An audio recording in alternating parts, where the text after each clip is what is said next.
என்னுடைய அன்பு சகோதரரும் தமிழகத்தில் குடும்ப கதைகளை எப்படி ஒரு நளினமாக நகைச்சுவையாக மக்கள் விரும்பி ஏற்றுக்கொள்ளுகிற வகையிலே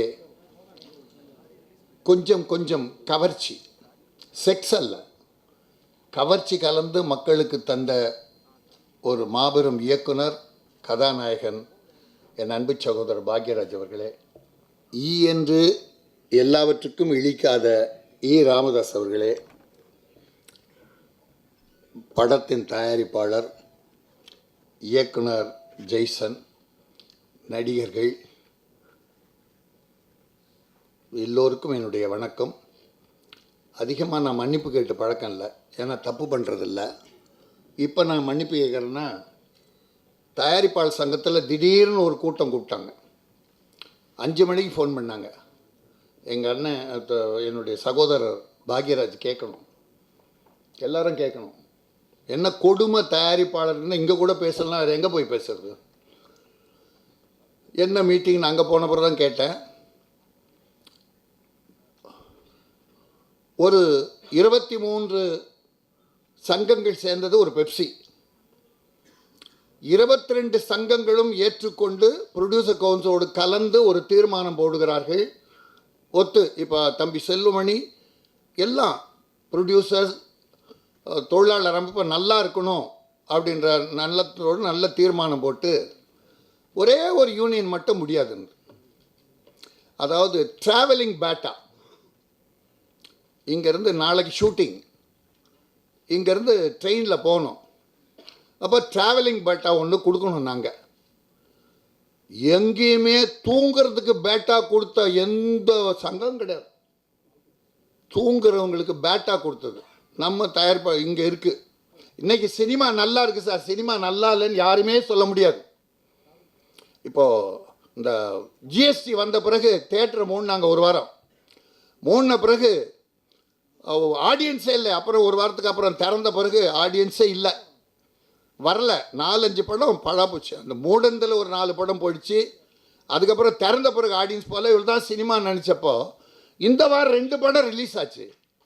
2 படம் ஓஹோன்னு ஓடுது, நல்லா ஓடுது. அதனால் நாங்கள் கேளிக்கை வரி கட்ட தயாராக இருக்கிறோன்னு நினைக்காதீங்க. ஜிஎஸ்டியும் போட்டு 100 ரூபா டிக்கெட்டு மேலேன்னா 28% டேக்ஸ். அது ஜனங்க கிட்ட தான் வாங்கன்றாங்க. இந்த ஜனங்க சும்மா, எல்லாத்துக்கும் பொறுமை.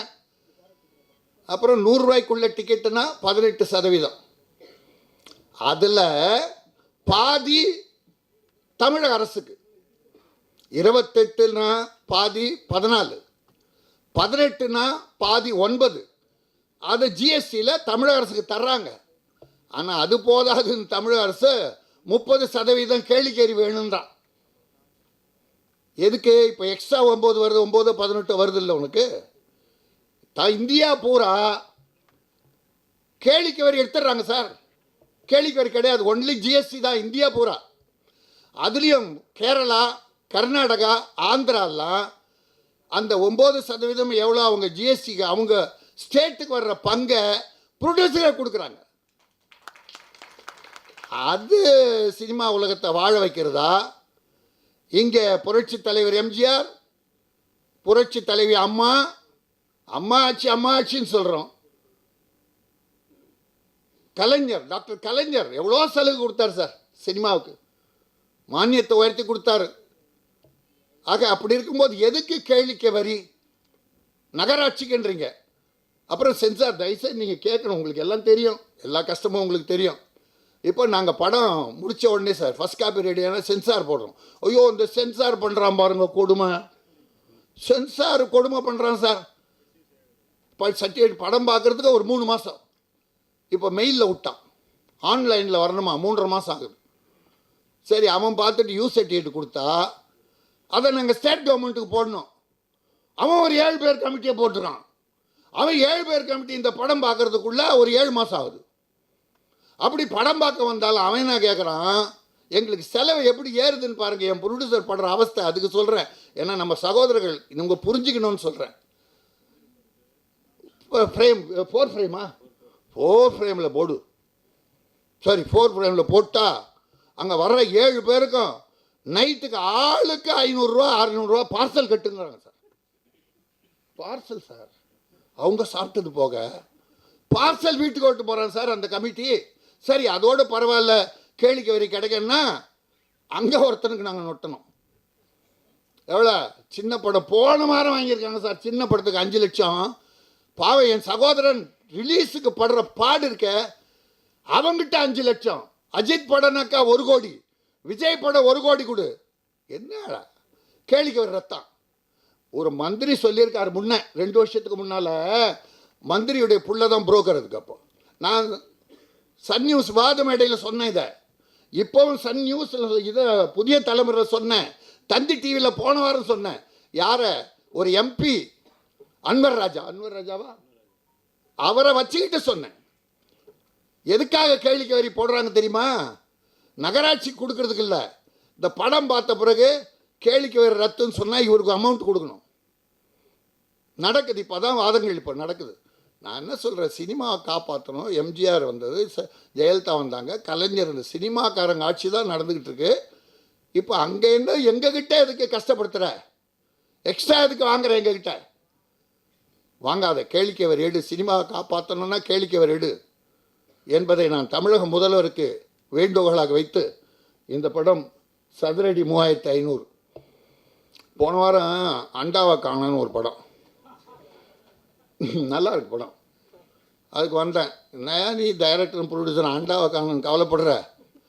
எங்கள் நாட்டில் நிலத்தையே காணும், பில்டிங்கை காணும், கிணத்தை காணும், மண்ணை மலடி ஆக்கிட்டான், காற்றை கரியாக்கிட்டான், நீரை நிர்மூலமாக்கிட்டான், அரசியல்வாதி வந்து கொள்ளடிச்சிட்டான், தாது மணல் அது இதுன்னு கொள்ளடிச்சிட்டான், எதையுமே காணும். தமிழ்நாட்டு மான மரியாதை போச்சு. பெங்களூர்லேருந்து இந்தியா போகிற நாறுது. ஆனால் போய் ஒரு அண்டாவை காணன்றேன்னா நல்ல காமெடி படம் அப்படின்னு பேசினேன். ஆனால் இங்கே என்ன பேசுகிறேன்னா 3500 சதுரடி. இன்றைக்கி பல ரவுடிஸ், இந்த ஏரியா தாதாக்கள், ஒரு ரியல் எஸ்டேட் பண்ணுறவனை மிரட்டி ஒரு ஐயோ இந்த கார்பரேஷன் கவுன்சிலர் இருந்தான் பாருங்க, ஒரு பிளான் வாங்கி பணம் செலவு பண்ணி, சார் பிளான் வாங்கியிருப்பான் எம்எம்டிஏ கார்பரேஷன்லாம், மண்ணை கொட்டினா போன கவுன்சிலர் ஒருத்தன் அனுப்புகிறான், அவன் சதுரடிக்கு பணம் கேட்குறான். கவுன்சிலர் ஒரு ஓட்டு வீட்டில் இருந்த பையன் 5 வருஷம் முடிச்சுட்டு போனால் அவன் 5 கோடி இல்லாமல் வீட்டுக்கு போக மாட்டேன்றான் சார். அப்படி நாடு கேவலமாகிடுச்சு. நீங்கள் என்ன சொல்ல போகிறீங்கன்னு தெரில இந்த 3500 வச்சு. ஆனால் இது ஒரு கொள்ளை கூட்டத்தை கண்டிக்கிற படம்னு ஒரு சைடாக ஒரு லைன் சொன்னாங்க. எதாக இருந்தாலும் துணிந்து சொல்லுங்கள், நகைச்சுவையாக இருந்தால் நல்லா சொல்லுங்கள், குடும்ப கதையான மானப்பை காப்பாற்றுகிற நம்முடைய தமிழ் பண்பாடு காப்பாற்றுகிற விஷயத்தை சொல்லுங்கள். அக்கிரமம் செய்வர்களை கேட்பதால் துணிந்து சொல்லுங்கள். அச்சமில்லை அச்சமில்லை அச்சம் என்பதில்லையே, உச்சி மீது வானிடிந்து வீழுகின்ற போதிலும் அச்சமில்லை அச்சமில்லை அச்சமில்லை என்று முண்டாசு கவி பாடினானே, அந்த அச்சம் ஏன் போய்விட்டது தமிழ் மக்களே? ஆகவே இந்த படம் துணிச்சலோடு பல விஷயங்களை சொல்லியிருப்பார்கள். இந்த இயக்குனர் வாழ்க, துணிச்சலோடு இந்த படம் தயாரித்த தயாரிப்பாளர் வாழ்க, இதில் நடித்த இயக்குனர்கள் வாழ்க. அந்த வந்திருந்தாலும் வரலனாலும் நீங்கள் வாழ்க, இந்த விழாவுக்கு வந்துடலாம் வரலனாலும் நீங்கள் வாழ்க.